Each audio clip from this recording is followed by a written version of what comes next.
మీకు ఇంకా స్పాన్సర్షిప్ రాదా అన్న నన్ను అడిగారు అనుకోండి, వస్తుంది. ఎక్కడ చదువుకుంటే వస్తుంది? ఆక్స్ఫర్డ్ లో చదవండి వస్తుంది, కేంబ్రిడ్జ్ లో చదవండి వస్తుంది, ఇంపీరియల్ లో చదవండి వస్తుంది, సో వార్విక్ లో చదవండి వస్తుంది. ఇలాంటి టాప్ యూనివర్సిటీలు ఉన్నాయి. దాంట్లో ఫీజు చాలా ఎక్కువ ఉంటుంది.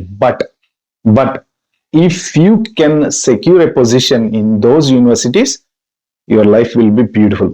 ఎందుకు అంటే top universities, Oxford world number 1 top university. ఇప్పటికి దాని పొజిషన్ ఒక్కసారి మారింది. ఎందుకు అంటే అక్కడ ఉండేటువంటి ఎకనామిక్ క్వాలిఫికేషన్స్ అలా ఉంటాయి అన్నమాట. కాబట్టి మీకు డెఫినెట్ గా స్పాన్సర్షిప్ దొరికేటువంటి అవకాశం ఉంటుంది. ఎందుకంటే ఆ యూనివర్సిటీలోంచి ఒక స్టూడెంట్ బయటకు వచ్చాడంటే వీడు హైలీ ఇంటలెక్చువల్, వీడికి జాబ్ ఇవ్వటం వల్ల మనకు డెఫినెట్ గా యూజే కానీ లాస్ ఉండదు అని ఇస్తారు.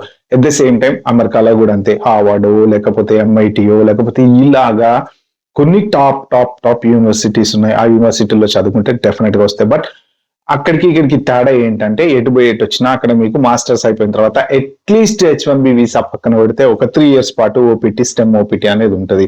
ఒకవేళ మీకు గనక ఇప్పుడున్న రూల్స్ ప్రకారం అడ్వాంటేజ్ స్టూడెంట్స్ కుంది. ఎందుకుంది అంటే వేజ్ బేస్డ్ H1B రూల్ అనేది వచ్చింది. ఒకవేళ మీరు గనక టాప్ యూనివర్సిటీ నుంచి బయటకు వచ్చిన తర్వాత మీకు ఏ గూగుల్లోనో, మెటానో, ఫేస్బుక్ ఏదో ఒక పెద్ద కంపెనీ వాడు గనక మీకు మంచి శాలరీ ఇచ్చి కనుక తీసుకున్నారంటే మాత్రం ఖచ్చితంగా డెఫినెట్ గా మీకు H1 వచ్చే ఛాన్స్ ఉంది. లేదు కన్సల్టెంట్లను పట్టుకొని మేము ఏదో చేసుకొని నడిపించుకుంటా లైఫ్ సాగదీస్తాం, పార్ట్ టైం జాబులు చేసుకుంటాం అంటే ఆ రోజులు పోయినాయి. అసలు మీరు అబ్రాడ్ రావాలన్న ఆలోచనే మానుకోవటం పర్ఫెక్ట్ గా బెటర్ అన్నమాట.